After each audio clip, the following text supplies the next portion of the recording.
दोस्तों कक्षा 6 से 12 ऑनलाइन बेटर स्टडी के लिए जीके विद काला को सब्सक्राइब करें, बेल आइकन को प्रेस करें। दोस्तों कक्षा 10 सामाजिक विज्ञान का चैप्टर 3 अंग्रेजी साम्राज्य का प्रतिकार एवं संघर्ष, इसमें से एक क्वेश्चन पूछा जाता है और वो एक क्वेश्चन ही 6 नंबर का आता है। अगर आपको 6 नंबर चाहिए तो ये वीडियो आप लास्ट तक देख लें।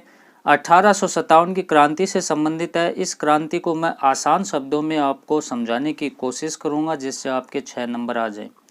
दोस्तों क्रांति कोई एक दिन में शुरू नहीं हुई।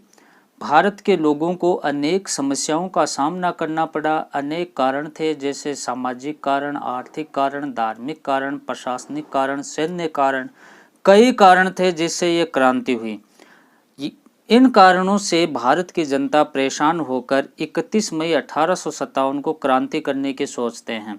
लेकिन ये क्रांति निर्धारित तिथि थी 31 मई 1857, लेकिन ये क्रांति 10 मई 1857 को मेरठ सैनिक छावनी से शुरू हो जाती है।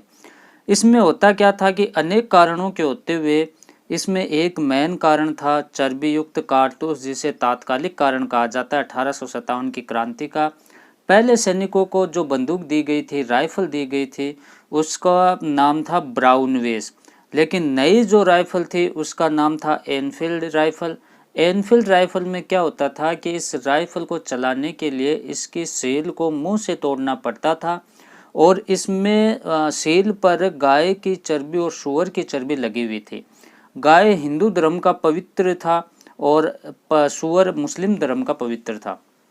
अब क्या होता है कि हिंदू और मुस्लिम दोनों इसे अपमानित समझते हैं और इसका विरोध करते हैं, तो ये क्रांति का तात्कालिक कारण बनता है। अन्य कारण देखें दोस्तों, ये तो होगा तात्कालिक कारण, चर्बी युक्त कारतूस। अन्य कारण में क्या होता है कि लॉर्ड डलहौजी की वेपगत और हड़पने एवं विलय की नीति। लॉर्ड डलहौजी था गवर्नर जनरल। उसने क्या किया कि किसी के अगर संतान, किसी राजा के संतान नहीं थी तो गोद लेने पर उन्होंने प्रतिबंध लगा दिया और ऐसे क्षेत्र को ब्रिटिश साम्राज्य में मिला लिया गया। तो इसे कहते हैं लॉर्ड डलहौजी की वेपगत या हड़पने की या विलय करने की नीति। अब नेक्स्ट कारण है लोगों को ईसाई धर्म पालन करने को मजबूर करना। भारतीय लोगों को अपने धर्म, हिंदू मुस्लिम धर्म को छोड़कर उनको मजबूर किया गया कि आप ईसाई धर्म की पालना करो। नेक्स्ट कारण, भारतीयों को उच्च प्रशासनिक पदों पर नहीं लगाया जाता था। प्रशासनिक कारण में क्या होता है कि जो भारत के लोग थे उन्हें बड़ी बड़ी पोस्टों पर या उच्च प्रशासनिक पदों पर नहीं लगाया जाता था, अंग्रेजों को लगाया जाता था, भेदभाव किया जाता था। नेक्स्ट कारण, भारतीय सैनिकों को कम वेतन देना। दोस्तों भारत के जो सैनिक थे उनको कम वेतन दिया गया। मंगल पांडे ने बैरकपुर से 1857 में विद्रोह कर दिया।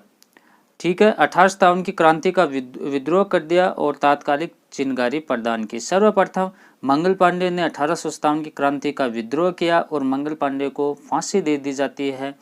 ये कब दी जाती है? 1857 की क्रांति का प्रथम शहीद मंगल पांडे था दोस्तों। 8 अप्रैल 1857 को इसको फांसी दे दी जाती है। अब क्रांति के समय कौन कौन थे, जैसे मुगल बादशाह कौन था, गवर्नर जनरल कौन था, इनका आप थोड़ा सा ध्यान रखें। देखो क्रांति के समय मुगल बादशाह बहादुर शाह जफर द्वितीय था। कौन था दोस्तों? बहादुर शाह जफर द्वितीय। 1857 की क्रांति होती है, उस समय भारत का गवर्नर जनरल लॉर्ड कैनिंग था और इसे ही बाद में वायसराय बनाया जाता है। नेक्स्ट देखें, भारत का मराठा पेशवा नाना साहब था। तीनों आपको याद रखना है। अब देखो 1857 की क्रांति का प्रतीक चिन्ह कमल का फूल नगरीय क्षेत्र के लिए, चपाती ग्रामीण क्षेत्र के लिए। 1857 में कोई आज की तरह फेसबुक, व्हाट्सएप, ट्विटर, आपके यूट्यूब नहीं था कि आगे से आगे प्रचार कर दिया जाए। तो होता क्या था कि क्रांति का प्रचार कैसे करें, तो एक कमल का फूल, जो शहरों में तो कमल का फूल आगे से आगे दिया जाता था, तो वहाँ पर पता लग जाता था कि 1857 की क्रांति, अंग्रेजों के विरुद्ध हमें क्रांति करनी है। अब आपका ग्रामीण क्षेत्र था, उसमें क्या किया जाता था कि चपाती, रोटियां आगे से आगे बांटी जाती थी, अगले गांव में रोटियां दे दी जाती थी, तो वहां समझ जाते थे कि 1857 की क्रांति में हमें भाग लेना है।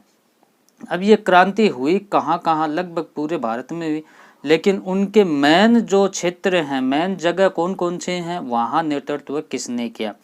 1857 की क्रांति का प्रमुख केंद्र और उसके नेतृत्वकर्ता, देखो दिल्ली में 1857 की क्रांति का नेतृत्व किया बहादुर शाह जफर द्वितीय जो मुगल बादशाह था। कानपुर में किया नाना साहब ने। मध्य भारत या ग्वालियर में तात्या टोपे ने इसकी अगुवाई की। और झांसी में रानी लक्ष्मीबाई ने खूब लड़ी मर्दानी, वो तो झांसी वाली रानी थी। बुंदेलखंड के लोगों के मुंह सुनी कहानी थी, खूब लड़ी मर्दानी, वो तो झांसी वाली रानी थी। रानी लक्ष्मीबाई ने झांसी में नेतृत्व किया।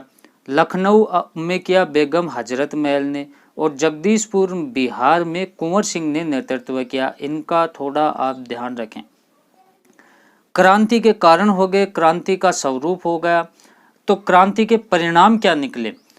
एक परिणाम, सबसे बड़ा परिणाम ये निकला कि ईस्ट इंडिया कंपनी के शासन की समाप्ति हो गई। जो आपके 31 दिसंबर 1600 को ईस्ट इंडिया कंपनी की स्थापना होती है, इसका अंत 1858 में होता है दोस्तों, ठीक है। अब 1857 की क्रांति का परिणाम, जो ईस्ट इंडिया कंपनी भारत में शासन कर रही थी, तो भारत का शासन अब ईस्ट इंडिया कंपनी की समाप्ति कर दी और भारत का शासन है वो सीधे ब्रिटिश ताज या ब्रिटिश संसद को सुपुर्द कर दिया। ब्रिटिश संसद से भारत की मतलब कि जो ये राजनीतिक गतिविधियां, सामाजिक गतिविधियां, शासन संचालन है वो ब्रिटिश ताज से सीधा शुरू हो गया। और 1857 की क्रांति के बाद 1858 में ईस्ट इंडिया कंपनी की समाप्ति हो गई। अब इस क्रांति को वी.डी. सावरकर ने 1857 की क्रांति को भारत का प्रथम स्वतंत्रता संग्राम कहा है। कक्षा 10 के लिए इतना पर्याप्त है। 6 नंबर का अगर क्वेश्चन आता है 1857 की क्रांति के बारे में आप क्या जानते हैं, तो मैंने जो बताई बातें वो लिख देना, आपको पूरे अंक मिलेंगे। इसमें बड़ा क्वेश्चन आता है, मैं 2-3 पार्ट और लेकर आऊँगा, वो भी आप ज़रूर देखना, जो very very most important question है। जैसे गांधी जी के आंदोलन है, भारतीय राष्ट्रीय आंदोलन में गर्मपंथी और नरमपंथियों का योगदान है, और आपके कुछ एक इसमें आंदोलन है, उन सभी के बारे में हम अगले पार्टों में देखेंगे। तब तक के लिए आप तैयारी करते रहें। Wish you all the best. Bye.